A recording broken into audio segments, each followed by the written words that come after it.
Assalamualaikum warahmatullahi wabarakatuh. Perkenalkan, nama saya Rizky Nugroho Kurniawan, NIM H1A022037. Kesempatan ini saya akan mempresentasikan studi kasus dan analisis Undang-Undang K3 dalam bidang elektro.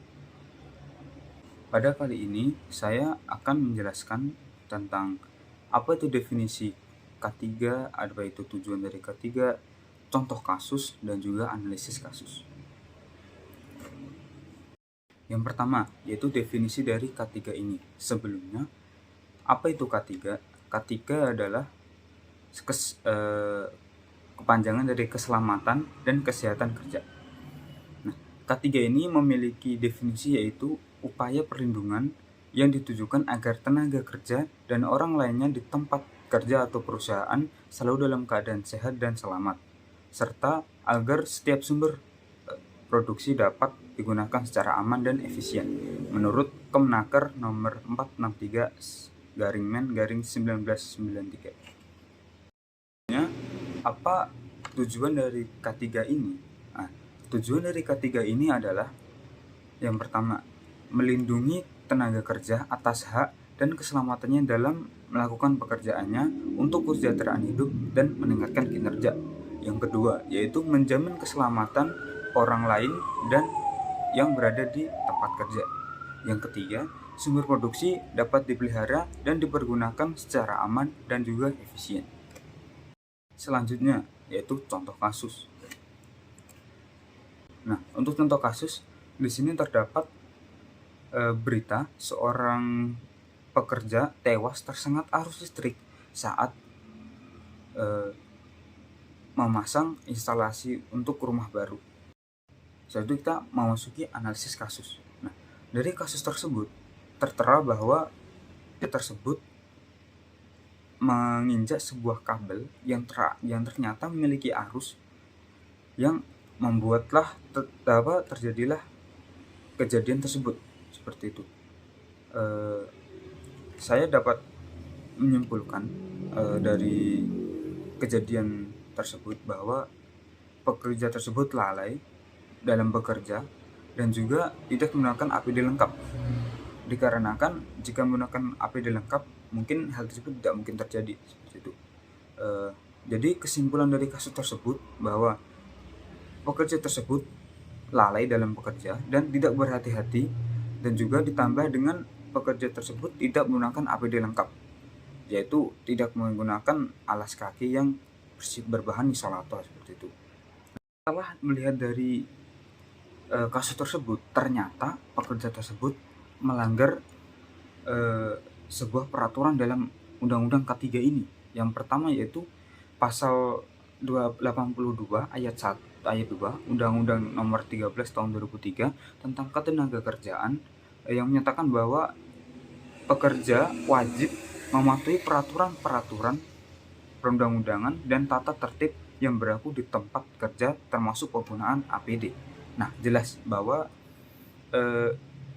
pekerja tersebut tidak menggunakan APD lengkap seperti itu. Yang kedua yaitu pasal 34 Peraturan Menteri Tenaga Kerja dan Transmigrasi nomor 5/Men/1996 tentang keselamatan kerja dan kesehatan kerja pada pekerjaan yang berhubungan dengan listrik. Itu juga menegaskan bahwa pekerja yang bekerja di dekat sumber listrik wajib menggunakan APD yang disediakan oleh pengusaha atau majikan, serta harus mengikuti pelatihan dan instruksi yang diberikan oleh pengusaha atau majikan terkait penggunaan APD tersebut.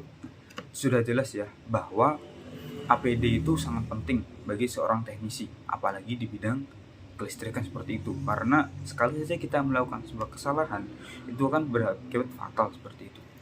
Nah, lantas bagaimana sih yang sesuai dengan Undang-Undang K3 ini? Yang pertama, seorang teknisi harus bisa menganalisis tempat kerja, apapun seluk-beluk dari tempat yang akan dia kerjakan seperti itu. Yang pertama, sebelum mulai, seorang teknisi harus melakukan inspeksi keselamatan kerja di lokasi dia bekerja, dan juga diperiksa semua peralatan-peralatan yang akan digunakan, dan juga memastikan semua sistem listrik yang akan dia kerjakan itu aman apabila digunakan seperti itu. Yang selanjutnya mengoreksi apakah ada alat yang sudah tidak layak dipakai seperti itu. Maka dia harus mengajukan ke perusahaan bahwa harus diganti dengan yang baru. Setelah itu tidak lupa juga teknisi itu juga harus menganalisis tempat yang akan dia dikerjakan. Contohnya seperti dari segi bangunan, apakah bangunan ini aman dan kuat apabila dia bekerja di sana, apakah suhu di sana lembab, karena suhu lembab juga berpengaruh pada pengerjaan seperti itu, dan juga cuaca, karena apabila pada saat cuaca hujan, seorang teknisi harus memperkirakan hujan pada kapan seperti itu, karena apabila saat dia bekerja dan hujan itu tiba, maka itu akan berakibat fatal seperti itu, karena air dapat menghantarkan arus listrik. Oke. Yang kedua, ini seorang teknisi harus menggunakan APD lengkap. Nah, sebelum berangkat, seorang teknisi harus menyiapkan APD lengkap seperti helm, sarung tangan, baju khusus, dan sepatu keselamatan yang tentunya khusus untuk di bidang kelistrikan.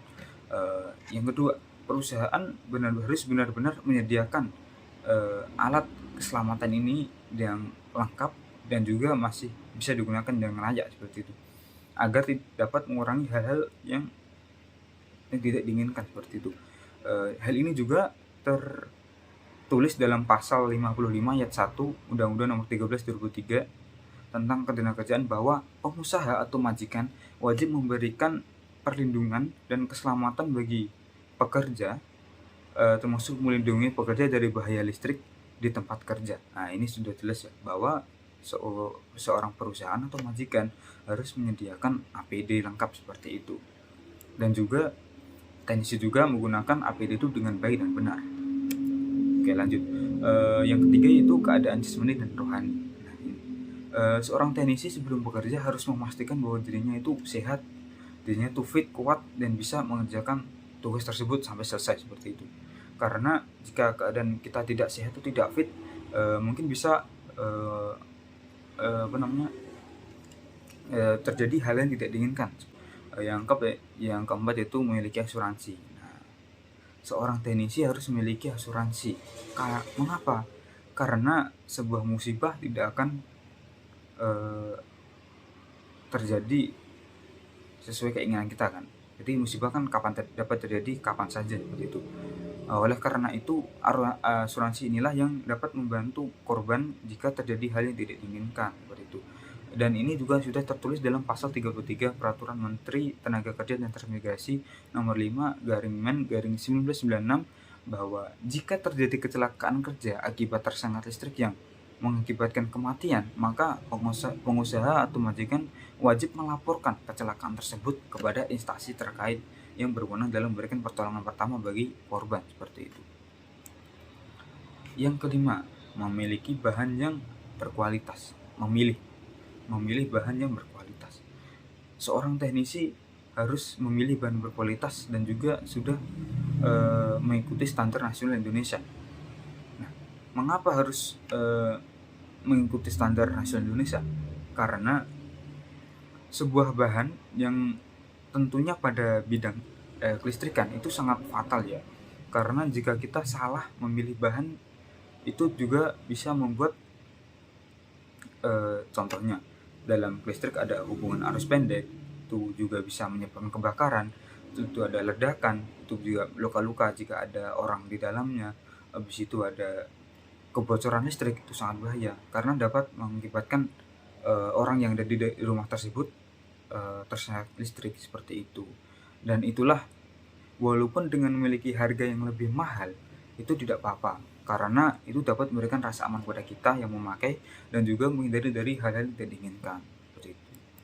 Itu lanjut, itu kebersihan. Nah, seorang teknisi jika sudah selesai melaksanakan tugasnya, hendaknya membersihkan puing-puing dari yang ia kerjakan, karena puing-puing elektronik mungkin berbahaya ya bagi orang yang tidak mengetahui seperti itu. Jika sudah dibersihkan, itu dibuang ke tempat yang semestinya. Dan itu akan memberikan hasil yang baik seperti itu. Nah, lanjut yang selanjutnya. Ini yang terakhir, yaitu jika sudah selesai, teknisi selesai menyelesaikan pekerjaannya, hendaknya seorang teknisi harus memastikan bahwa apa yang ia kerjakan ini sudah sesuai dan sudah aman jika digunakan oleh customer seperti itu. Contohnya harus memastikan bahwa tidak ada kebocoran listrik, tidak ada malfungsi, tidak ada yang buruk lah seperti itu, dan instalasi tersebut dapat berfungsi dengan baik dan benar gitu. Sekian dari saya, mohon maaf jika ada kekeliruan atau tidak sesuai, mohon dimaafkan. Sekian dari saya, wassalamualaikum warahmatullahi wabarakatuh.